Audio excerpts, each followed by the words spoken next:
Boa tarde a todos. Boa tarde. Primeiramente, agradeço a presença de todos vocês e também já agradeço antecipadamente ao pessoal que vai nos assistir aí pelo vídeo, pela transmissão. Para mim é uma felicidade muito grande estar aqui nesse momento, inaugurando mais uma exposição em parceria com a Marinha, né? A segunda, né, em termos de localidade, a primeira foi o Museu do Mar na Ilha da Trindade e essa agora é relacionada à Antártica. E a gente trazer esse conhecimento que é tão difícil acesso, né, para a nossa sociedade civil, para as pessoas que acompanham, principalmente a gente, né, que está aqui no Nordeste, está bem longe aí dessas regiões, bem ao sul, no extremo sul do planeta. E a gente vai começar com uma palestra, né, um bate-papo, na verdade, do comandante Douglas Luiz. Inclusive agradeço em nome da Fundação e do Museu por ter aceitado o convite, para a gente mostrar um pouco como é que funciona o trabalho da Marinha, o papel da Marinha lá nessa região, e que a gente possa ter um conhecimento assim, mais lúcido acerca de tudo que é feito lá por nós brasileiros, porque é uma parcela que está representando aí todos nós. Então, muito obrigada e fique à vontade agora nas palavras.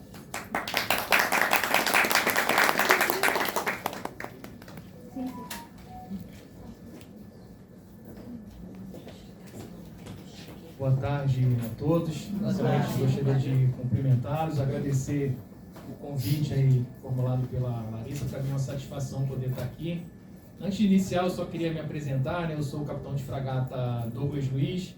Atualmente eu exerço o cargo de encarregado do Serviço de Sinalização Náutica do Leste, cargo de direção. A minha organização militar é responsável pela sinalização náutica aqui no estado da Bahia, pelas boias, faroletes, esses sinais náuticos que quem navega e observa, né, nos mares e também em terra. A gente basicamente faz a manutenção e a operação desses auxílios à navegação. Bom, eu tive uma curta experiência na Antártica. Eu fui imediato de um dos navios que fazem a Operantar, o Ari Rongel. Acho que a Larissa teve a oportunidade lá de embarcar. É o navio mais antigo, ele já está em vias de ser substituído pela Marinha. Eu fiz metade da Operantar 38, acompanhando lá o imediato anterior. O imediato é aquele que se segue ao comandante, né? Para quem não está habituado à nossa terminologia. Então eu estava acompanhando o imediato anterior, me qualificando para assumir como imediato. Eu fiz então metade da Operantar 38, 2019, 2020. A Operantar sempre começa em outubro e vai até março, abril do ano seguinte. Então a gente vai falar Operantar, tem o número da Operantar e tem os anos em que ela ocorre. Então a 38 foi 2019, 2020 e também fiz metade da Operantar 39, 2020 e 21. Eu poderia ter feito mais, mas infelizmente uma pessoa da minha família teve um problema de saúde muito sério, então acabei que tive que desistir da viagem, né? Tive que voltar para o Brasil e infelizmente não pude continuar fazendo aí a viagem, mas a viagem é maravilhosa. Eu vou passar um pouco aqui do conhecimento que eu tenho para todos vocês. Espero que fiquem satisfeitos com a apresentação.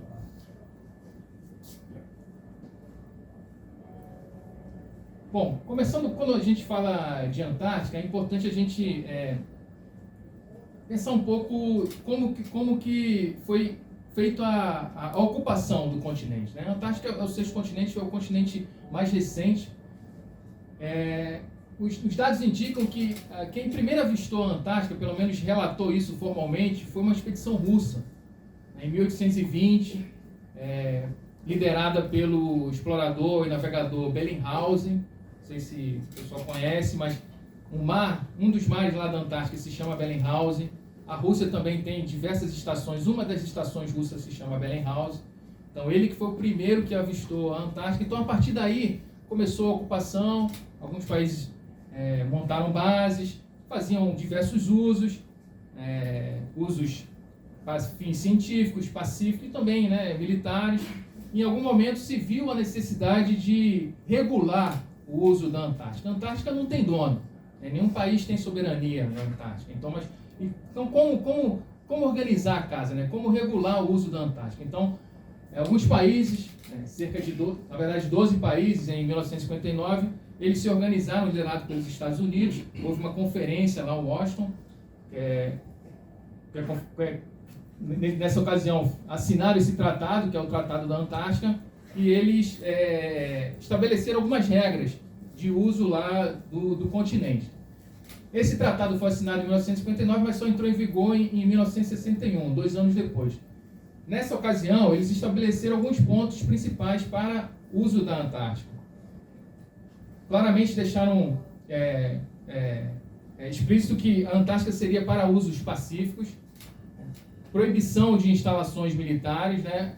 Hoje existe estações ocupadas por militares, mas não fazem uso militar. São uso para fins científicos, de pesquisa e diversas outras finalidades, mas não para uso militar propriamente dito. Também estabeleceram a liberdade de pesquisa científica na Antártica, pode fazer qualquer tipo de trabalho científico lá. Proibiram explosões nucleares e rejeitos radioativos e também congelaram as reivindicações territoriais. Porque depois que a Antártica começou a ser ocupada, alguns países começaram a reivindicar soberania. Então, por exemplo, o país X começou a ocupar parte da Antártica e nisso começou então, se eu estou ocupando aqui, eu quero que essa parte aqui que eu estou ocupando seja parte integrante do meu país. Então, isso começou a ter reivindicações. Então, nesse tratado, se chegou à conclusão, não, agora vamos deixar tudo congelado por enquanto, né? Então, ninguém tem soberania na Antártica. Essa foi a decisão, à época do Tratado da Antártica, que foi assinado por 12 países. Bom, hoje o Tratado da Antártica tem 58 países que já aderiram a ele. Além dos 12 originais, tem 17 países que aderiram com direito a voto. O Brasil é um desses países. Tá?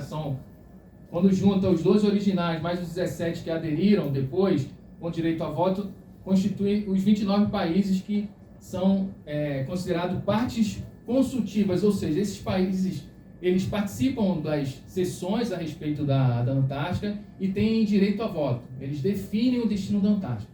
E existem outros países, mais 29 países, que aderiram, mas sem direito a voto. O que é que define se um país tem direito a voto ou não, se é parte consultiva? É basicamente a capacidade que o país demonstra de produzir ciência na Antártica, de realizar pesquisa científica. Então, quando se mostra, se deixa claro que é possível, se faz pesquisa substancial na Antártica, então o país passa a condição de parte consultiva. Então, o Brasil, vou mostrar mais adiante, mas o Brasil alcançou essa posição em 1983, depois que implementou o PRONTAR e fez a Estação Antártica com Anã de Ferraz. Bom, além do Tratado da Antártica, também tem um outro documento muito importante, que é o Protocolo de Madrid. Esse protocolo ele foi assinado em 1991, numa das sessões para tratar da Antártica, mas só entrou em vigor em 1998. É um protocolo, basicamente, ele estabelece que a Antártica é uma reserva natural dedicada aí à ciência e à paz. E proíbe a exploração mineral na região, também proíbe a exploração energética, petróleo, né? Se tem expectativa de que a Antártica tem uma reserva mineral de petróleo muito grande. Não se sabe ainda, mas a quantidade, mas existe uma reserva muito grande. Só não se quantificou ainda o quanto que tem de petróleo e de minerais na região. E esse protocolo de Madrid, ele foi assinado pelas partes e se houve um compromisso que poderia ser revisto 50 anos depois, ou seja, só em 2048, mas hoje ele permanece em vigor ainda. Bom, então aqui eu trago uma imagem para mostrar aí para todos vocês a quantidade de estações que tem lá na Antártica, né? A nossa estação ela é muito simples, ela fica aqui próximo essa aqui é a região da Península Antártica. Aqui são as ilhas Shetland do Sul, né? E a nossa estação ela fica na ilha Rei Jorge, aqui na Baía do Almirantado, aqui é a Península Keeler, Enseada Martel. Essa aqui é a região, essa região que fica a nossa estação, que é chamada Estação Comandante Ferraz. Além dessa estação, existem diversas outras estações, no total 75 estações. 39 são permanentemente guarnecidas, incluindo a nossa brasileira, guarnecida tanto no período de verão quanto no período de inverno. E tem também estações sazonais, 36 estações sazonais que são guarnecidas somente no período de verão, quando as condições climáticas permitem um maior guarnecimento, um melhor guarnecimento. No inverno é bem difícil as condições, então nem todos os países conseguem permanecer lá durante o período de inverno. Além da nossa estação, obviamente há diversas outras. Aqui, se vocês observarem, tem essa estação bem no Polo Sul, a estação americana, a estação de Amundsen Scott. Ela é exatamente no Polo Sul. Destaco aqui também a estação McMurdo, que é a maior estação antártica do mundo. Estação também americana. Ela comporta mais de 1.000 pessoas. Tem aeroporto aqui também. É claro que os voos só são realizados no período de verão. Tem a estação russa, Vostok é russa. Então, são diversos países que têm interesse em realizar pesquisa e ocupar a Antártica. Bom, mas por que o Brasil está na Antártica? Qual é o nosso interesse lá? Tudo que ocorre na Antártica em termos climáticos se reflete no nosso país. A região da Antártica, especificamente a região do Estreito de Drake, é uma região que a gente chama de frontogênese. As frentes frias são todas geradas lá. Então, nesse momento aqui a gente está, até passou já uma frente aqui pelo litoral da Bahia, e essas frentes elas são geradas lá embaixo. São geradas lá realmente na Antártica, vão subindo em direção nordeste, leste, e afetam aqui o nosso país. Então a gente tem interesse em estudar esses fenômenos. Então, esse é um dos motivos pelos quais nós chegamos à conclusão que é importante estar na Antártica. Além disso, também interesse, a defesa dos nossos interesses geoestratégicos, econômicos. Como eu falei, a Antártica tem diversos recursos, minerais, petróleo, interesses ambientais, ciência e tecnologia. Também, estar na Antártica é um grande desafio para o nosso país. A gente tem que prover esse apoio a uma distância muito grande, e também nos dá expertise em trabalhar em áreas inóspitas. E, obviamente, também que fazer pesquisa na Antártica, isso é uma condição para que nós mantenhamos como sendo parte consultiva do Tratado Antártico. Isso é primordial. E os países membros do Tratado Antártico, eles definem o destino da Antártica. Isso é uma das razões também pelas quais nós ocupamos a Antártica. E com isso também nós tentamos promover essa substancial atividade de pesquisa científica. Isso é o grande norte aí da ocupação da Antártica aí pelo nosso país. Então, eu resumo aqui que a pesquisa na Antártica, ela justifica-se por motivos de ordem política, econômica, científica e estratégica. Então, existe um interesse muito grande. O Brasil, ele define o seu entorno estratégico, que inclui, obviamente, o Atlântico Sul, a costa oeste da África e também a Antártica. Então, esse é o nosso entorno, a região que a gente tenta manter, de alguma forma, influência. Alguns países de maior potencial econômico, obviamente, tentam ter influência no mundo inteiro. A gente não tem esse poder, então a nossa zona de influência é aqui no nosso entorno, e a Antártica faz parte desse entorno estratégico brasileiro.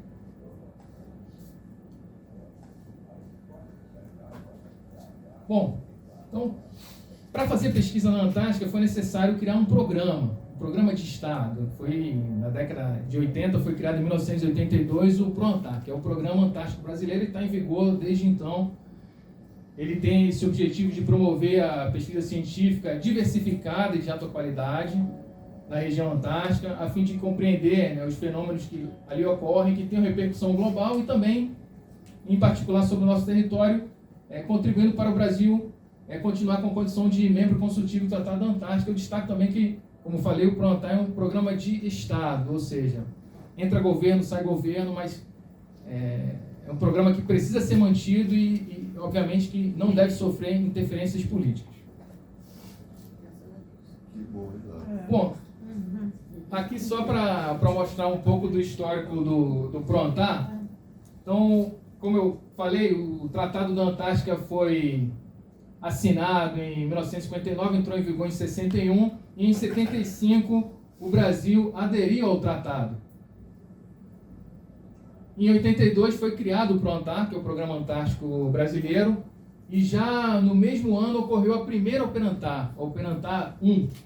Nessa primeira Operantar ainda não tinha estação, obviamente que foram alguns navios, vou mostrar mais adiante. Os primeiros navios foram para a Antártica, levaram equipe de militares, pesquisadores, montaram acampamentos e fizeram as primeiras pesquisas. nesse verão de 82 para 83. Já em 83 ocorreu também o primeiro pouso de aeronave brasileira na Antártica. A nossa estação não tem aeroporto, não tem aeródromo, então nós temos o apoio da estação chilena, fica próximo também, fica na Ilha Rei Jorge, cerca de 3, 4 horas de navegação. Então a gente, com um acordo de cooperação com o Chile, as nossas aeronaves pousam lá. E de lá o pessoal é transladado por helicóptero ou por navio até a estação brasileira. Então em 83 ocorreu o primeiro pouso. Também em 83 o Brasil conseguiu ser admitido como membro consultivo do Tratado da Antártica, porque passou a promover pesquisa na Antártica por meio do PROANTAR. Em 84, no verão de 84, início do verão de 84, foi construída a primeira estação antártica Comandante Ferraz, uma estação bem modesta, com alguns contêineres, e o primeiro grupo base era formado por 12 militares. Inicialmente, essa estação foi ocupada somente no verão. Só em 86 é que, de fato, a ocupação se tornou permanente, verão e inverno, como é hoje. Então, hoje, a estação não é a mesma, mas é ocupação permanente. E em 2020 foi inaugurada a nova estação, uma estação muito moderna, muito bonita. A Larissa teve a oportunidade lá de conhecer. Realmente é espetacular. Quem vai lá se sente muito orgulho de ser brasileiro, a gente ter tido a capacidade de fazer esse projeto, construir essa estação lá no continente antártico. É muito bonito, realmente. Bom, essa imagem aqui é bem interessante, mostra aqui os primeiros navios do Brasil que foram, que levaram os militares e os cientistas para fazerem pesquisa na Antártica, lá em 82, um navio histórico, que é o navio de apoio oceanográfico Barão de Tefé, já deu baixa, já não existe mais, mas fez muitas viagens. Ele é um antecessor do Ari Rangel. E esse aqui é um navio da USP, o professor Besnar, também levava pesquisadores. Os navios foram juntos, levando pessoal, material. As equipes montaram os acampamentos para que montassem as bases para depois construir a estação. Então esses navios foram pioneiros, fizeram cerca aí, o Barão de Tefé fez cerca de umas 8, 10 viagens, o professor Besnar um pouco menos, só 5 viagens. Bom, aqui só para mostrar mais claramente onde que fica a nossa estação. Bom, então aqui essa primeira imagem mostra aqui a Península Antártica, que é, como eu falei, as Ilhas Shetland do Sul. Isso aqui é o Estreito de Drake, considerado um dos mares mais tempestuosos do mundo. Os navios passam aqui, tem que fazer essa travessia, dura cerca de 2 dias. O mar está sempre revolto. Normalmente se passa na janela meteorológica favorável, que é ondas aí de até 5 metros, mas há situações aqui de ter onda de 7, 9, 10 metros. Então aqui só mostrando a carta náutica, a nossa estação fica aqui nessas ilhas, Shetland do Sul. Aqui é a Ilha Rei Jorge, como eu falei, né? Aqui é a nossa estação Antártica Comandante Ferraz, fica na Península Aquela. Aqui também tem, nessa mesma enseada aqui tem a estação peruana, Machu Picchu. Essa estação ela não é permanente, é ocupada só no verão. Aqui também tem a estação polonesa. Nessa região aqui tem diversas estações, tem a chilena, tem a Bellinghausen, que é a russa, Artigas, que é a do Uruguai, tem a estação chinesa também, coreana. E aqui a imagem aérea mostrando aqui a nossa estação. Isso aqui é a estação antiga, na Península Aquela. Bom, aqui mais uma imagem, mostrando aqui, apontando aqui onde é a nossa estação. A gente vê que é só um pontinho na Antártica, é muito grande, são 14 milhões de quilômetros quadrados, ou seja, o Brasil tem 8 milhões e meio de quilômetros quadrados, o Brasil e mais alguns países aí da América do Sul é realmente muito grande. Não sei se todo mundo tem essa noção, mas a Antártica é muito grande, são 14 milhões de quilômetros quadrados, que é o Mar de Weddell. Não sei se alguém já teve a oportunidade de ler o livro do Shackleton, Endurance. O Endurance se afundou aqui nesse mar, depois eles fizeram a travessia aqui, conseguiram chegar a Elefante, e depois aqui a Geórgia do Sul, onde foram resgatados.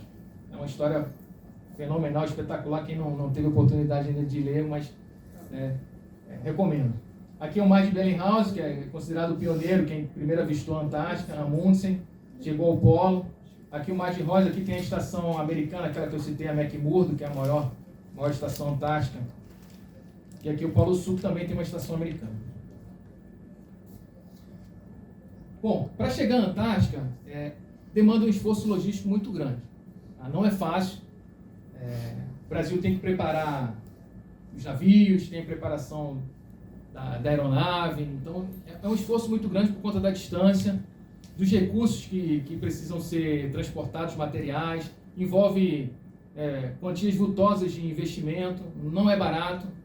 Então, só para vocês terem uma ideia, os principais pontos aqui de apoio nosso, o Rio de Janeiro é onde parte os navios e a aeronave da FAB, depois normalmente vai para Rio Grande, Pelotas, de avião cerca de 1h40, de navio são 4 dias. Depois de Rio Grande, os navios vão para Punta Arenas, a aeronave também vai para Punta Arenas, ou Ushuaia. Punta Arenas fica no Chile, Ushuaia fica na Argentina. Aqui cerca de 5 horas de voo, o navio são 7 dias, e depois cruza o Drake. São 4 dias aí. Obviamente que existe uma navegação aqui interna nos canais chilenos. Aqui a travessia do Drake dura cerca de 2 dias, 2 dias e meio, dependendo do navio. Então assim, realmente distante, é longe, e exige realmente uma logística muito bem planejada.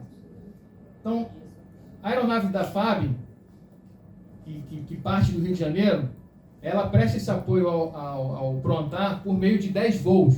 São realizados anualmente 10 voos de apoio. 6 voos são no verão, um voo por mês. O verão que a gente fala, o verão antártico, é de outubro até março. Então, cada mês tem um voo. E no inverno são 4 voos. No inverno antártico a gente define como de abril até setembro. Além dessa aeronave da FAB, a Marinha dispõe de 2 meios. O Hotel 41, que é o navio polar Almirante Maximiano, e o Hotel 44, que é o navio de apoio sonográfico Ari Rangel. Esses navios fazem a Operantar no período do verão antártico, que é de outubro a março. E eles também levam 2 aeronaves, 2 helicópteros. Então, além da aeronave da FAB, tem também 2 helicópteros que vão embarcados. E também, além desse apoio logístico, na estação ficam 17 militares que dependem desse apoio logístico dos navios, da aeronave da FAB, para prover os suprimentos, trazer os pesquisadores. Então, é fundamental esse apoio. Basicamente, essa é a estrutura do Prontar. Bom, então a Operação Antártica, normalmente as pessoas associam só o período de verão, mas a Operantar ela dura o ano inteiro. Tem um período de verão e tem um período de inverno. Obviamente que a maioria das atividades é realizada no período de verão, que vai de outubro a março. Basicamente, nesse período é quando é possível realizar atividade de pesquisa. No inverno, realmente não há condições. Navio, normalmente os mares ficam congelados, aquela enseada lá, Baía do Almirantado, fica congelado. Fora da estação também é difícil transitar, muito gelo, então é impraticável realizar atividades de campo na Antártica no inverno. Então, por isso que as atividades de pesquisa são realizadas sempre no verão. Nesse período também é prestado todo o apoio logístico à Estação Antártica Comandante Ferraz, navios chegam, aeronaves. É feita a manutenção das estruturas. Obviamente que qualquer estrutura demanda, às vezes, fazer um reparo, um reforço estrutural. Isso também é feito nesse período de verão. Nesse período também, a grande movimentação de pessoal e material é quando a troca da tripulação, da Estação Antártica, quando os pesquisadores também embarcam nos navios e na estação, fazem as pesquisas também, outros visitantes. A Marinha também costuma convidar parlamentares para visitar a estação, de modo que possam entregar recursos financeiros no Programa Antártico Brasileiro. E também estão presentes navios e helicópteros, além do avião da FAB, nesse período de Operantar no verão.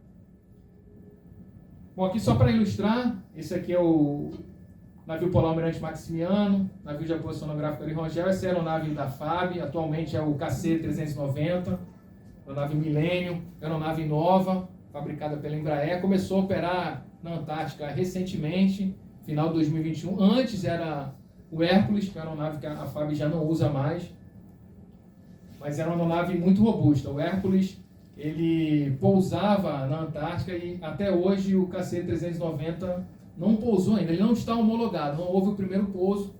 Então, o apoio logístico que é prestado pela FAB atualmente vai até Punta Arenas ou Ushuaia. Não vai até pouso na Antártica.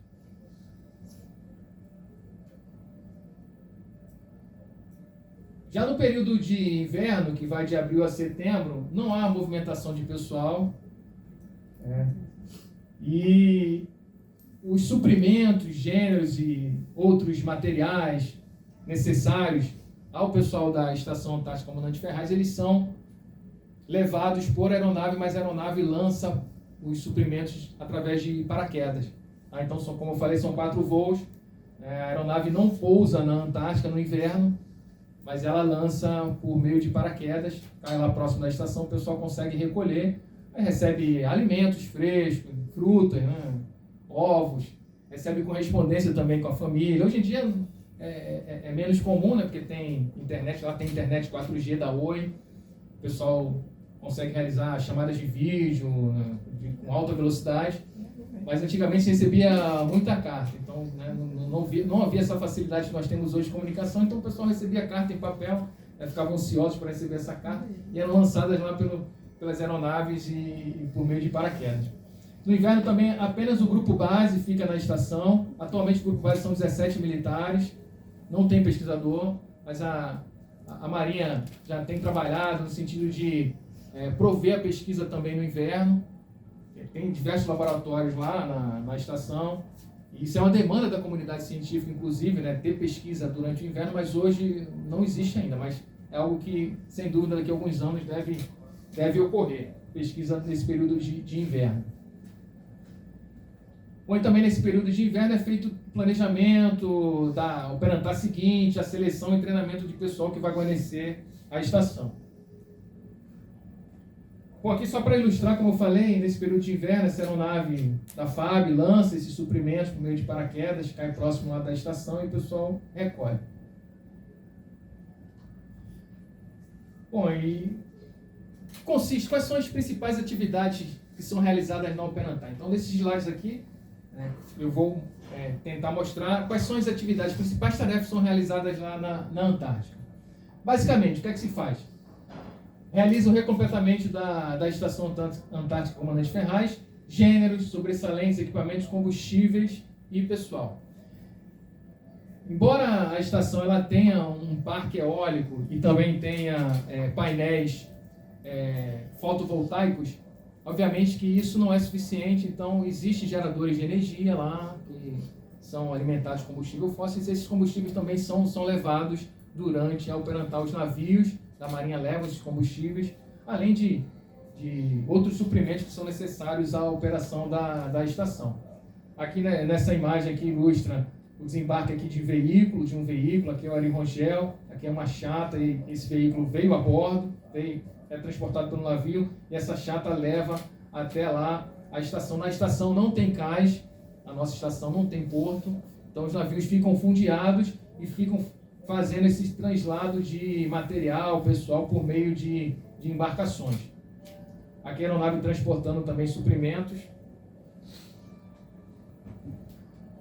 Além do que eu falei, também é realizado pesquisas no Operantar, pesquisas embarcadas, tanto no Ari Rongel quanto no Maximiano. Também pesquisas em acampamentos isolados. Então, existem, além da Estação Antártica Comandante Ferraz, existem diversos outros pontos que os pesquisadores escolhem para montar acampamentos. Eles ficam alguns dias, algumas semanas, fazendo diversos estudos, coletando os dados. Então, esses cientistas são lançados naquele local por meio de aeronave ou por bote, ficam lá um tempo, montam barracas, fazem a pesquisa e depois voltam. E também existem pesquisas na própria Estação Antártica Comandante Ferraz, tem diversos laboratórios, recursos variados lá de pesquisa. Aqui só uma ilustração mostrando aqui o lançamento de um CTD Rosset, né? A Larissa conhece aí, a oceanógrafa, sabe muito bem do que se trata para realizar a coleta de água, medição de temperatura, salinidade da água do mar. Aqui fazendo resgate de um cientista aqui no acampamento. Aqui fazendo a montagem de um acampamento. Dependendo do acampamento, é uma logística bem complicada. Muito material que tem que ser transportado, barraca. Então, demanda bastante tempo e um planejamento minucioso. Bom, além disso, o que se faz também na Operantar, manutenções e modernizações nas instalações e equipamentos, como eu falei, às vezes precisa fazer um reparo, uma melhoria, um reforço estrutural. Isso também é feito nesse período de verão, uma vez que no inverno não é possível realizar essas tarefas.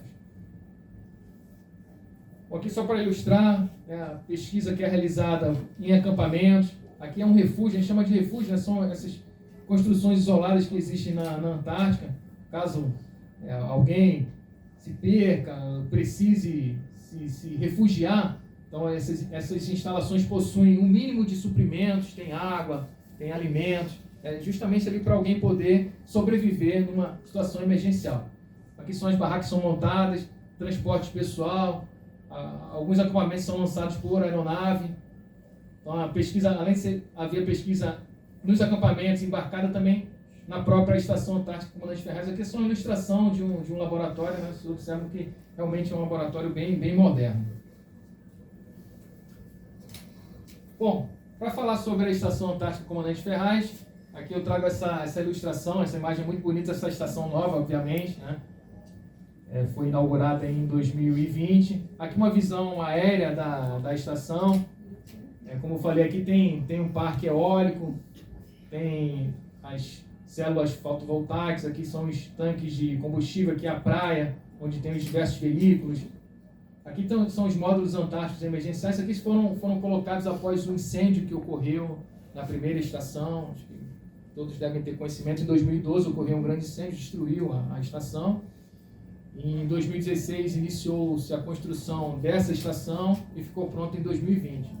Então, nesse período que a estação estava sendo construída, a Marinha manteve aqui os módulos antárticos emergenciais. Basicamente, são contêineres que proviam o necessário ali para a habitação do pessoal da estação, tanto para o dia a dia quanto para a realização de pesquisas. Bom, aqui mostra uma ilustração da nova estação. São 3 blocos principais: o bloco leste, a parte de laboratórios, a parte de convívio social, operação da estação. Esse bloco aqui oeste é basicamente de camarote, tem academia, biblioteca, parte mais aqui reservada da estação. E esse bloco técnico é a parte de maquinários, geradores, garagem também de veículos, é toda nessa parte aqui, que é chamada como bloco técnico da estação. Vocês observaram, são segregados, né? Então, esse bloco leste é segregado do oeste, é segregado do técnico, justamente para evitar que, se ocorrer algum sinistro, esse sinistro não se propague para toda a estação. Esse foi um dos requisitos pensados quando se concebeu essa estação. Se vocês observarem também, essa estação ela é suspensa. Acho que mais uma foto mais adiante mostra. Aqui não fica muito claro, mas ela é uma estação suspensa também para evitar o acúmulo de neve. Então, todo o ensinamento que se colheu na estação anterior, né, tentou-se melhorar na construção da estação atual. Comandante, Oi, não. qual a profundidade ali, mais ou menos? Dessa parte, essa lâmina. Dessa região aqui. Aqui mais próximo é raso, obviamente, mas aqui no meio chega a ser mais 50 metros. Mais 50 metros. É bem fundo. Então os navios costumam fundear aqui próximo, mas dependendo das condições de vento, principalmente, eles fundeiam mais afastado e fundeiam ali em torno de 30, 40 metros, mas tem profundidades maiores. É bem fundo. Bom, aqui só para ilustrar também, como eu falei, são diversos laboratórios na estação, são 14 laboratórios internos. Vocês conseguem ver aqui pelas imagens, são laboratórios modernos, com diversos recursos para todo tipo de pesquisa. Também tem 3 laboratórios externos. Esse laboratório aqui é de comunicações, Very Low Frequency, é para estudo de propagação eletromagnética na atmosfera, na ionosfera. É um módulo à parte. Aqui fica claro o que eu falei, né? É suspenso, justamente para evitar acúmulo de neve. Uma estação que estuda meteorologia na Antártica, aqui a parte de lavagem de sedimentos, né? Quem estuda é a parte de geologia. Aqui só para ilustrar uma imagem do verão e do inverno, a gente vê que muda completamente a paisagem. Mesmo no inverno é bastante frio na Antártica, né? Aqui, nessa nossa estação, gira em torno, a temperatura fica em torno de -5 a 0 graus. É frio, realmente bastante frio. No inverno é mais ainda, então, como eu falei, coberto de neve, fica difícil realmente montar acampamento, sair da estação para fazer pesquisa em áreas externas. É até perigoso também por conta das nevascas, ventos, etc. No que diz respeito aos navios, são 2 navios, como eu já citei. Pois não? Essa estrutura da construção, ela é o quê? Ferro? O material? Sim. A base é aço. Sim. E essa estrutura aqui, lateral, ela obviamente que o esqueleto é de aço. Mas o revestimento, ele é um material plástico. Eu não sei precisar qual tipo de material, mas não é um material de ferro, de aço. Eu vi que tem equipamentos aí que são caros, né? E de fato precisa de alguma coisa a mais para conservar, né? Sim, sem dúvida. Essa nova estação, só a título de curiosidade, o revestimento aqui ele é duplo. Tem uma camada de revestimento, depois tem uma área de vácuo e depois tem uma outra camada interna.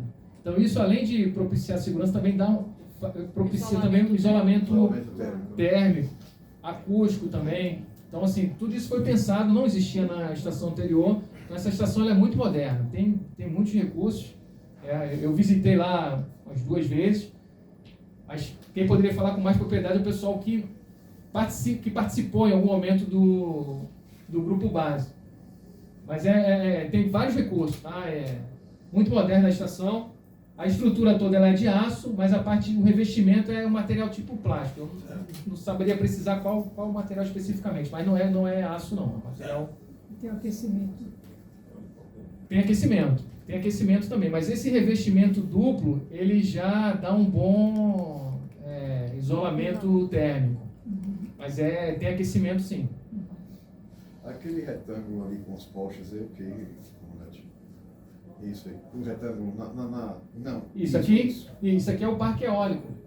Isso aqui é o parque eólico. Tem algumas estações aqui, torres eólicas, exatamente, tem umas torres eólicas aqui que fornecem, né, e o vento lá é muito intenso, tá? O vento aí costuma passar de 50 nós, ou seja, 100 km por hora, é vento muito, muito intenso realmente, os ventos são sempre intensos lá, então é uma excelente fonte de energia. Aqui é o parque eólico. Não supre toda a capacidade da ilha, obviamente, da estação, mas é um recurso a mais e diminui o uso de combustível fóssil. A água potável, que é dessalinizada? Não é essa água aqui. Aqui tem 2 lagos aqui na estação. Tem esse lago aqui que eles chamam de Lago Norte, esse aqui é o Lago Sul. Então é essa água aqui. Existe uma bomba aqui no fundo. Existem tanques também que armazenam a água aí para o período de inverno, que fica congelado. E a água também ela tem que ser racionada, obviamente. Tanto que no período de verão, a capacidade de acomodação na estação ela é muito superior ao período de inverno. Então, no período de inverno, embora fisicamente possa comportar muitas pessoas, no total lá são 64, mas obviamente que isso se reduz no período de inverno por conta da dificuldade de água, gêneros. Esse ressuprimento não é constante.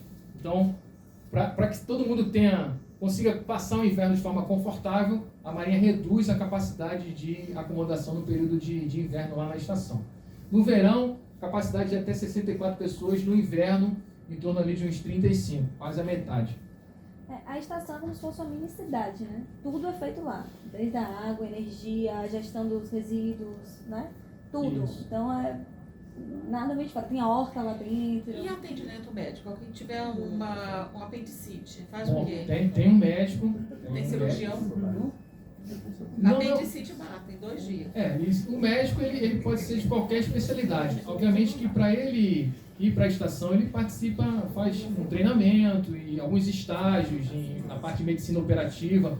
Então ele acaba se qualificando para fazer pequenas cirurgias. Existe uma sala cirúrgica, um centro cirúrgico na estação, se for necessário, embora não Se naquela ocasião não for um cirurgião, mas ele vai ter que agir como cirurgião, o pessoal vai ter ele naquele local ali. Mas tem um médico, sempre tem um médico na estação. Tem um médico, tem uma...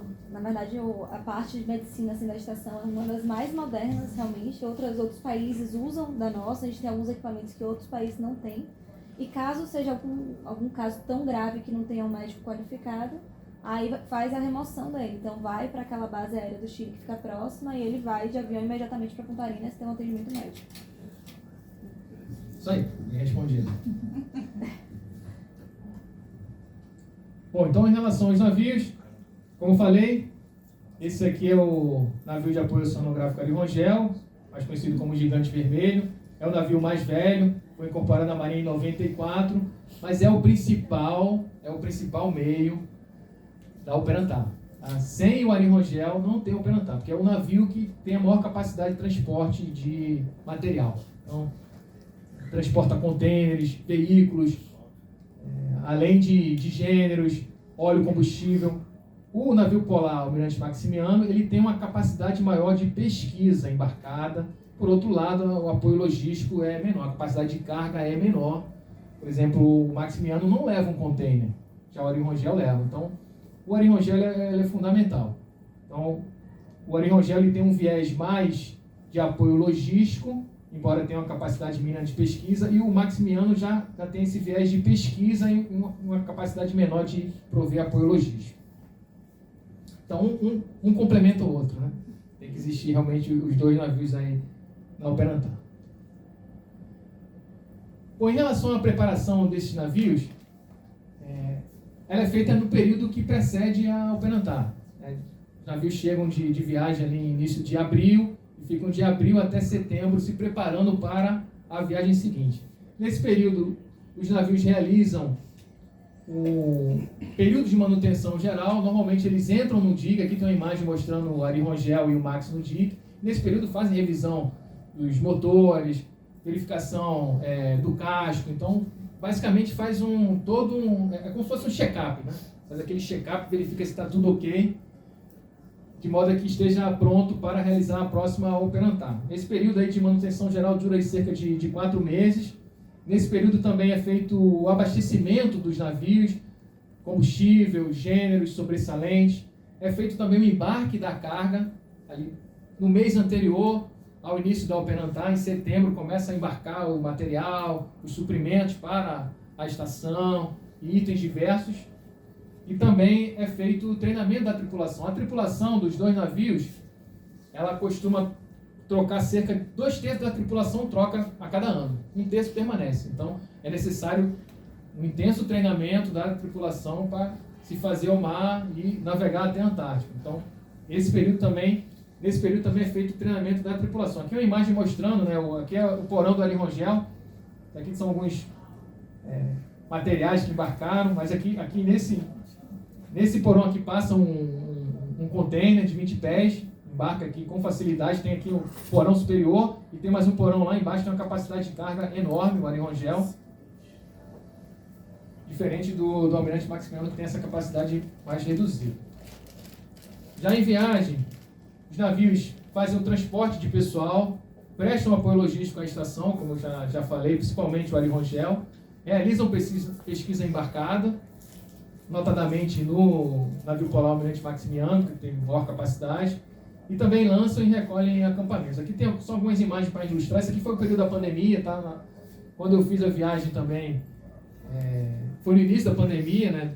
2019, 2020, quando a gente estava em viagem, chegando em Punta Arenas, a gente já estava voltando para o Brasil, começou a pandemia, a gente nem sabia se podia atracar, mas a gente atracou, foi autorizada a atracação, a cidade já estava vazia, aqui no Brasil tocou a quarentena, então foi um período bem difícil. Aí já na viagem seguinte, a gente também não tinha, atracava no porto, mas não podia, como a gente fala na Marinha, baixar a terra, não podia sair do navio, não podia sair por conta da pandemia, então foi uma situação bem complicada. A gente saía do Rio de Janeiro em outubro e a gente só saiu do navio no Natal.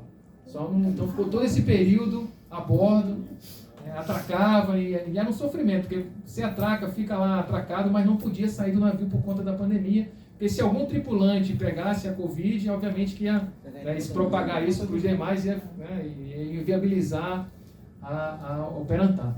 Então foi um período bem complicado realmente fazer operantar no período de pandemia, que mostra, ilustrando, transporte de veículos, container, como eu falei, pesquisa, lançando acampamentos. Os acampamentos podem ser lançados por meio de bote ou por aeronave, que mostra claramente uma aeronave lançando um acampamento. Bom, e além desses 2 navios, como eu falei, o Ari Rongel já está cansado em relação ao tempo de vida útil. É um navio que foi incorporado à Marinha em 94, mas na verdade ele foi construído em 81, então já tem bastante tempo. E hoje a Marinha está em construção, na verdade começou em 2023, de um novo navio. É um navio polar Almirante Saldanha. Esse navio ele vai substituir o Ari Rongel, já foi definido pela Alta Administração Naval. É um navio com modernos recursos de navegação, com enorme capacidade de carga e também de pesquisa. Ou seja, ele vai unir os 2 mundos. Vai ter uma capacidade de transporte de carga semelhante a que tem o Ari Rongel, e também vai poder fazer pesquisa. Então é o melhor dos 2 mundos, vai unir o melhor dos 2 mundos, que hoje os navios se complementam, mas eles não conseguem sozinhos fazer tudo que os 2 fazem. Mas esse navio certamente vai ter essa capacidade de fazer tanto pesquisa quanto apoio logístico. E esse é o futuro. A previsão é que esse navio fique pronto em primeiro semestre de 2026. Essa é a previsão. Inicialmente estava previsto para esse ano, mas atrasou. Deve ficar pronto aí no primeiro semestre de 2026. É o futuro hoje de operantar esse navio, o navio polar Almirante Saldanha. Bom, e com isso eu encerro aqui a minha apresentação. O nome do Almirante Saldanha, referência? O Almirante Saldanha ele é um grande chefe naval. Já deu nome a outras embarcações da Marinha. Então a Marinha costuma homenagear grandes chefes navais, nomeando embarcações. Então, o Almirante Saldanha também já foi um outro navio, um navio escola. O primeiro navio escola do nosso país foi o Almirante Saldanha. E a Marinha decidiu, mais uma vez, homenageá-lo, nomeando esse novo navio como Almirante Saldanha. Foi um grande chefe naval, hein? Por esse motivo que foi dado o nome dele ao navio. Muito obrigada, meu pela essa palestra esclarecedora. Eu vou pedir para segurar um pouquinho as perguntas, porque eu, como ele mencionou, eu tive a oportunidade de, em fevereiro deste ano, representando o Museu do Mar, com a missão principal de trazer todo esse conhecimento de lá para a gente, para os baianos, Então é realmente o Museu do Mar no continente antártico. E essa missão de trazer essa exposição, não só em termos físicos, como a gente vai ver logo depois lá em cima, com a inauguração, mas também em forma de vídeos e fotos, para que vocês possam ver um pouco e se sentirem lá. Então é um videozinho de 10 minutos, onde, na verdade, não é todo o material muito extenso. São alguns takes, alguns fragmentos que vai ilustrar perfeitamente tudo que ele explicou. Então a gente vai ver assim na prática, em forma de vídeo, todo esse material que eu coletei lá. E aí, na sequência, a gente abre para as perguntas, que aí já fica uma visão mais ampla para todo mundo. Tá bom? Muito obrigada, comandante, novamente. Agradeço.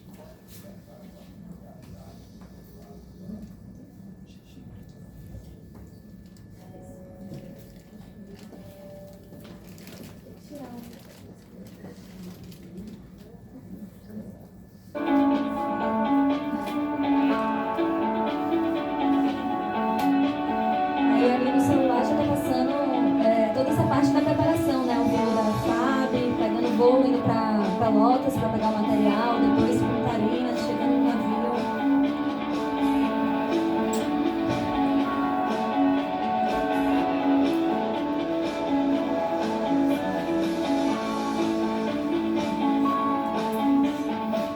Estamos agora navegando nos canais chilenos, em Batalha de Paz, que é uma navegação mais restrita em áreas menores, o que requer, por parte da tripulação, uma atenção maior na navegação.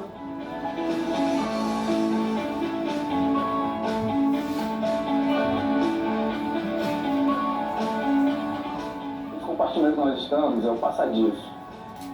Pode-se dizer que é o cérebro do navio, onde estão os controles das máquinas, temos os radares, temos basicamente aí o mapa para que possamos navegar, chamado carta náutica, e daqui que é o comando da condução, onde navegamos com segurança, salvaguardando a vida humana no mar e deslocando o navio de um ponto a outro.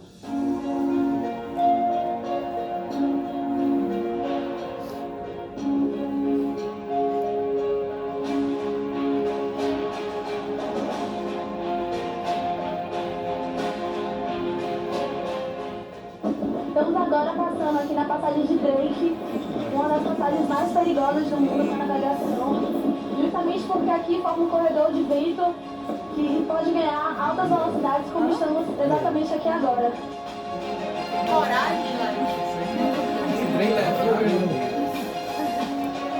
É paixão, é paixão.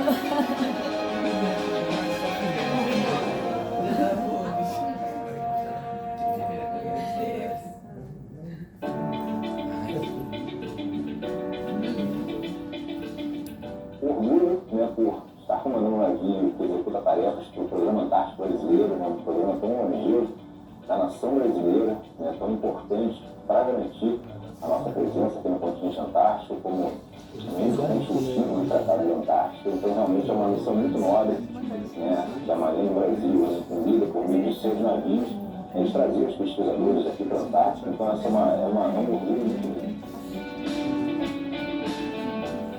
Acabamos de chegar aqui na Estrada Martel e estamos nos preparando para descer com bote e conhecer a Estação Antártica Comandante Ferraz, nosso quentinho brasileiro aqui no continente gelado.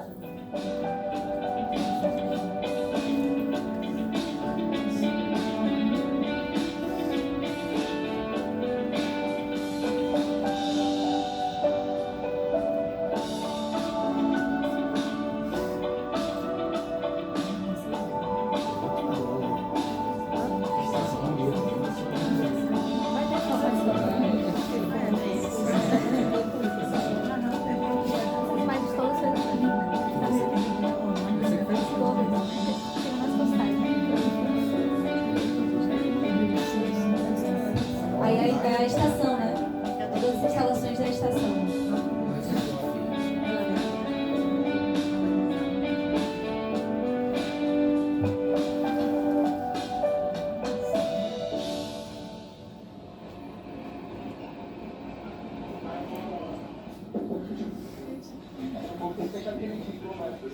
Então, plataforma de mergulho vai ser o Horta 3, que já está na água, o canal de comunicação vai ser o Mike 5 primário e o 16 como secundário. O vento no sudeste de 10 nós com rajada até 29, é o que está se mantendo.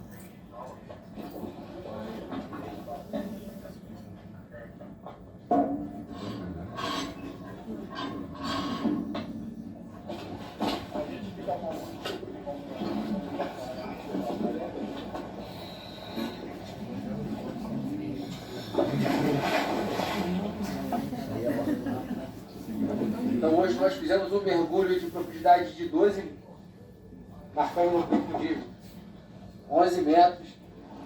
Foi um mergulho do lado do glaciar de Steinhouse, a 12 metros de profundidade, não vimos vida marinha, mas a gente viu como é que é o fundo, o leito do mar no ambiente antártico. Então, senhores, essa oportunidade é uma oportunidade única e somos gratos com essa dádiva que nos foi dada. Honra, disciplina e competência.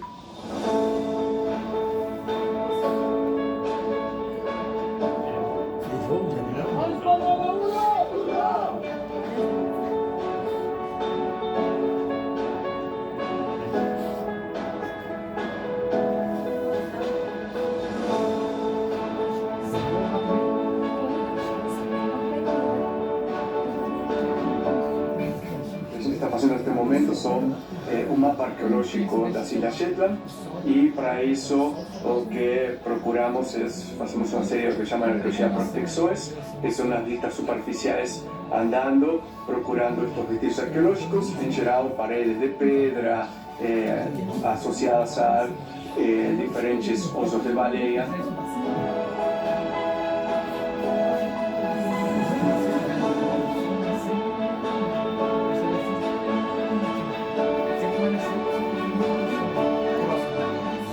Nós estamos aqui na ilha de Livingston, exatamente no ponto de Johnson's Rock.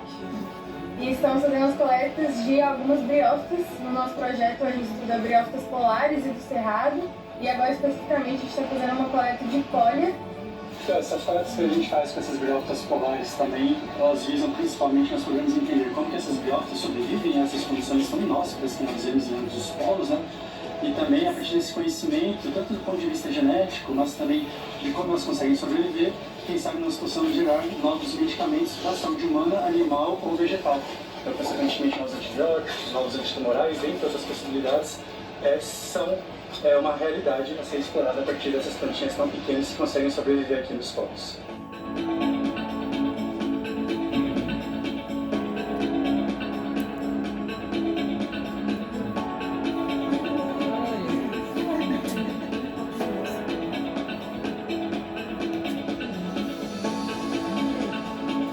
Há um acampamento aí que a gente foi resgatar, como ele falou.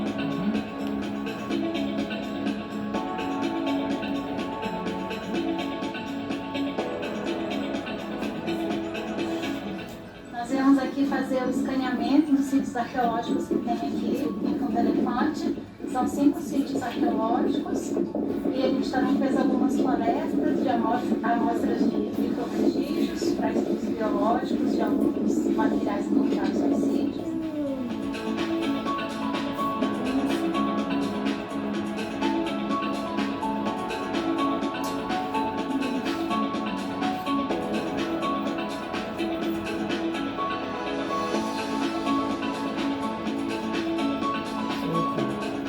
Chegamos aqui na base Primavera, que é a estação argentina.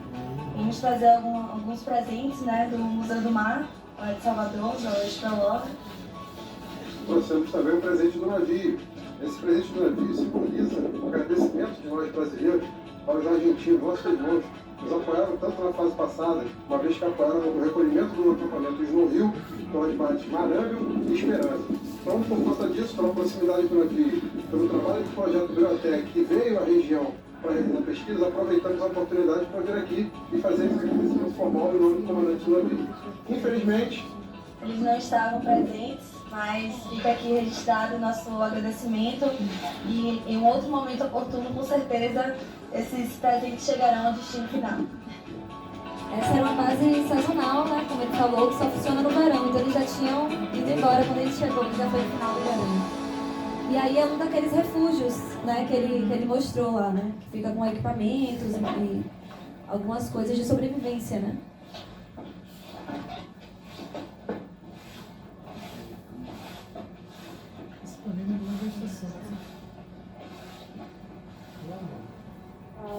É impressionante a quantidade de coisas, equipamentos que tem aqui.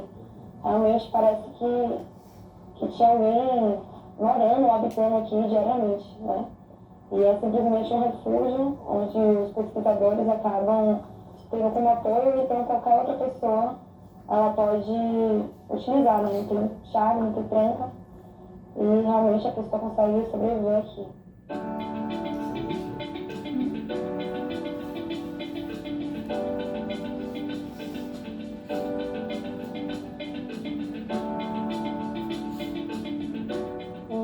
Chegamos aqui, né, no lugar onde o Jacques Cousteau passou em 1972 e montou essa baleia. E para mim é um estilo de muita emoção, né, como oceanógrafa.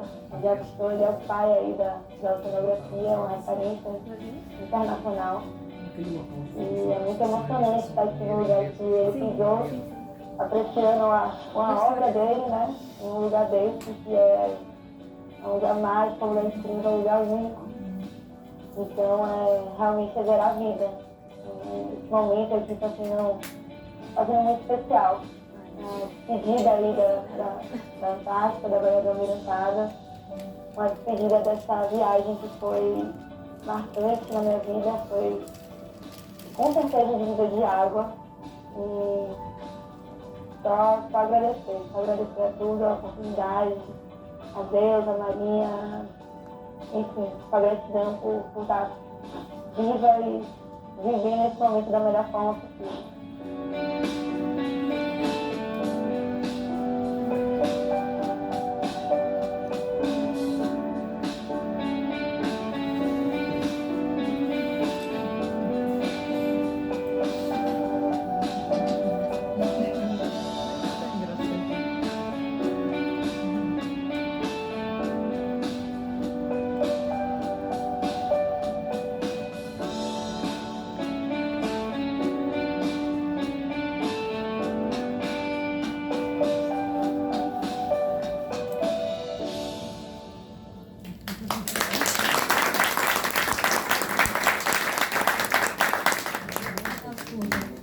Então, gente, isso foi só um take, né? Ainda tem muito mais material que ainda está sendo tratado e tudo pra gente. Tem vários depoimentos de pesquisa, mostrando todos os compartimentos do navio. E aí, depois desse projeto, né, eu achei que as imagens ficaram tão bacanas e a gente resolveu convidar o Thiago Bubac, que fez o documentário, né, do Aleixo, para ele produzir também um documentário com essas imagens, né, que vai ser mais elaborado e tudo. Ele topou. E já temos um teaser que estamos anunciando aqui em primeira mão, que eu vou mostrar para vocês também, que aí vai ser realmente um material produzido para concorrer aos grandes festivais e ao cinema, para estar na televisão dessa Operantá. Deixa eu mostrar aqui.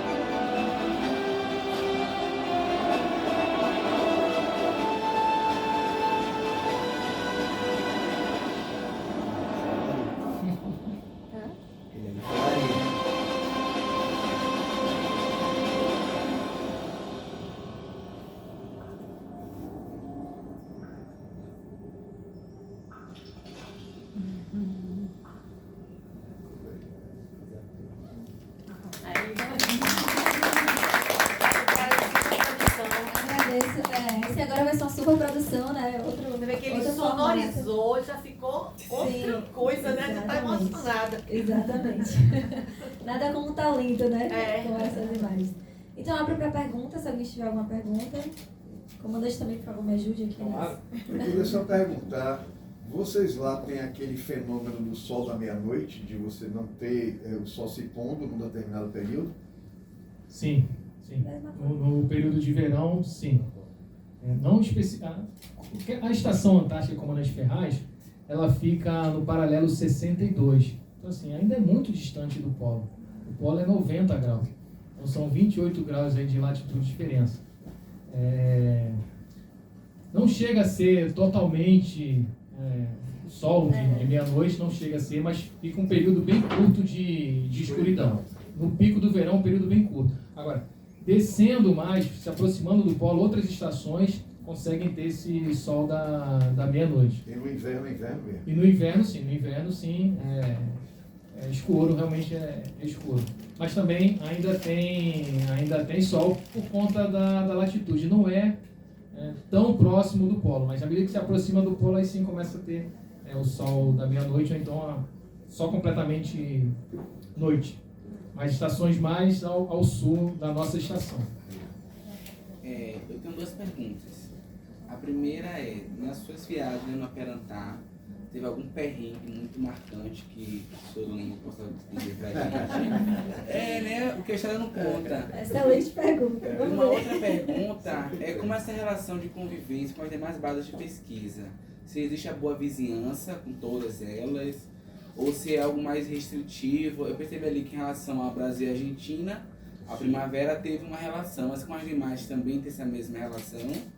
Era isso. Bom, respondendo a primeira pergunta, perrengues tem.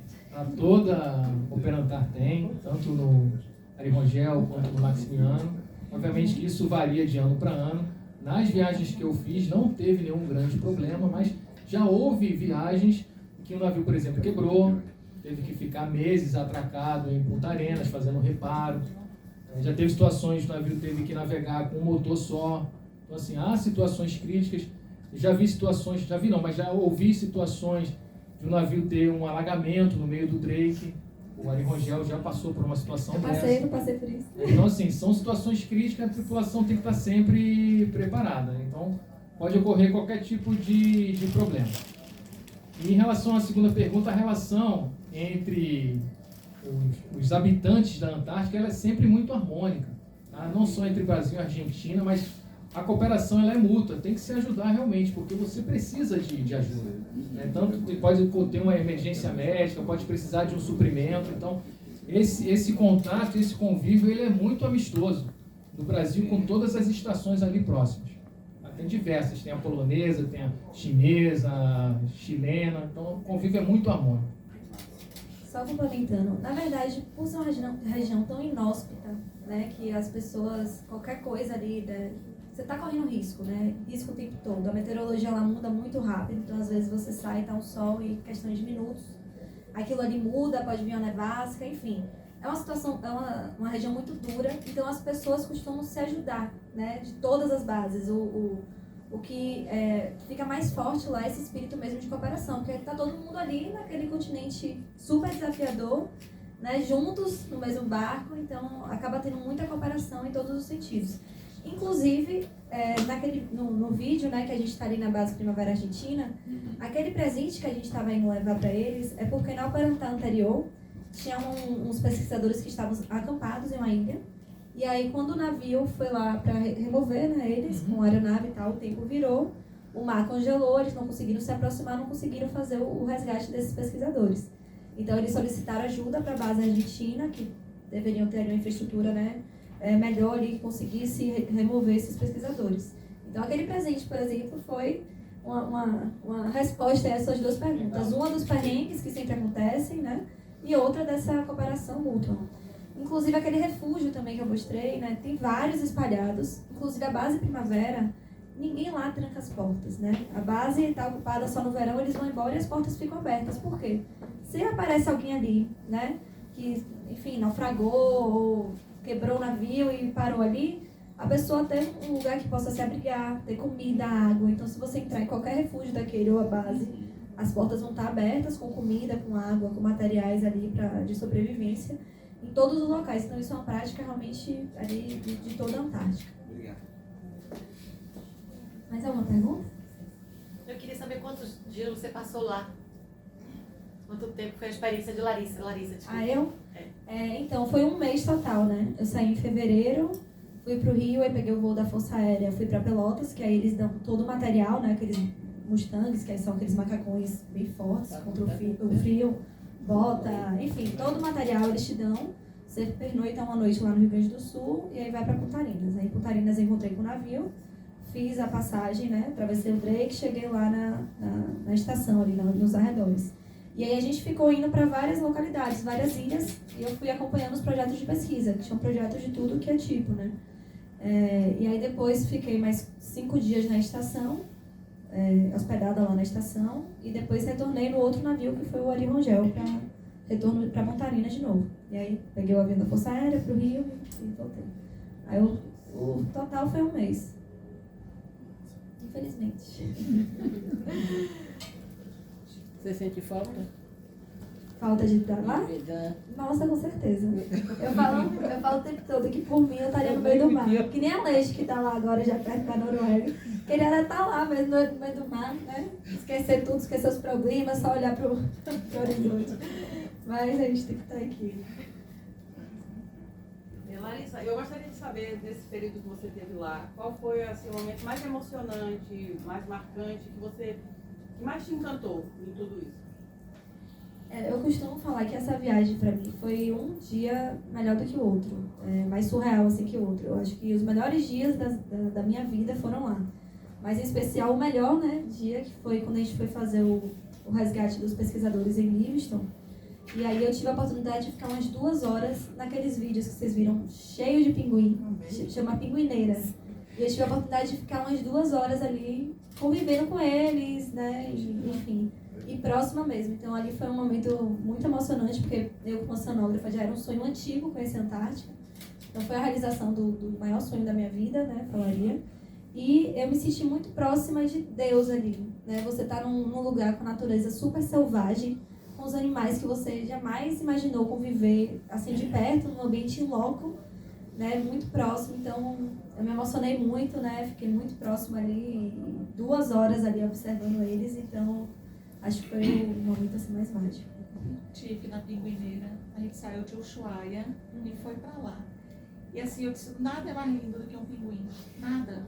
Não, o pinguim, nada é lindo como ele, andando, nadando, pulando. Ele para você para tirar foto. Nos canais chilenos tem pinguineira lá também. Próximo de Punta Arenas também tem. Larissa, te perguntar, mesmo com essa condição de vocês estarem lá no verão, dentro desse espaço de verão, vocês tinham oscilação climática? Tipo, o tempo fechava, a temperatura caía, coisa assim, ou se manteve mais ou menos estável? Assim, o verão lá é muito frio, na verdade. Sim, mas O próprio verão é muito frio, mas o tempo lá muda muito rápido. A meteorologia lá é bem dura, assim, né? Então, como eu falei, às vezes tá um sol ali, você sai, depois, questões de minutos, já muda, já tem uma nevasca, já tem um vento. Então, a gente eu peguei negativo lá, acho que varia aí entre 5 graus a menos 10. Só complementando, né, varia bastante. Então, numa das viagens que eu fiz, eu lembro que até saiu no jornal na época, Antártica com 18 graus, 20 graus. Então, foi aquele período que eu estava lá, a gente pegou menos 5, 0, mas teve um dia lá que realmente bateu 18 graus. Então, assim, mesmo no verão, variação térmica considerável. Continua sendo frio, claro, porque tem vento, a sensação térmica diminui bastante com o vento, mas é uma diferença considerável, considerando que é uma mesma estação, né, de verão. Eu queria fazer uma observação. Larissa falou do Shackleton. Você que falou do Shackleton? Shackleton, eu falei. Que é um maluco, mas são esses malucos que trazem. Não, ele passou o pior que se pode imaginar, conseguiu sair, atravessou a pé, metade morreu, comeu foca pelo caminho, pronto, voltou para o país e voltou para lá depois de novo. Sim, não morreu depois lá. Que ele fracassou na primeira viagem, Isso. Ele fez E ele não morreu lá, inclusive, assim. Isso. O navio dele ficou encalhado, foi um caos. Quem puder ler, gente, Endurance muito bacana. O corpo dele, na verdade, os destroços mortais ficam na Geórgia do Sul, numa ilha lá que ele acabou falecendo lá na Geórgia do Sul. Um monumento em homenagem ao Shackleton. É uma história muito bacana, que não teve a oportunidade de ler ainda o livro Endurance, eu recomendo. Mais alguma questão, gente? Não? Então, convido agora todos para a gente dar uma olhada na exposição que está lá em cima. Só queria, antes de encerrar, agradecer ao convite aí da Larissa. Tá? Para mim foi uma grande satisfação poder, né, mostrar um pouco aí da minha experiência e trazer um pouco aí do conhecimento a todos vocês sobre a Antártica. Muito agradecido, muito obrigado por essa oportunidade, foi uma satisfação poder compartilhar esse momento aqui com todos vocês. Muito obrigado.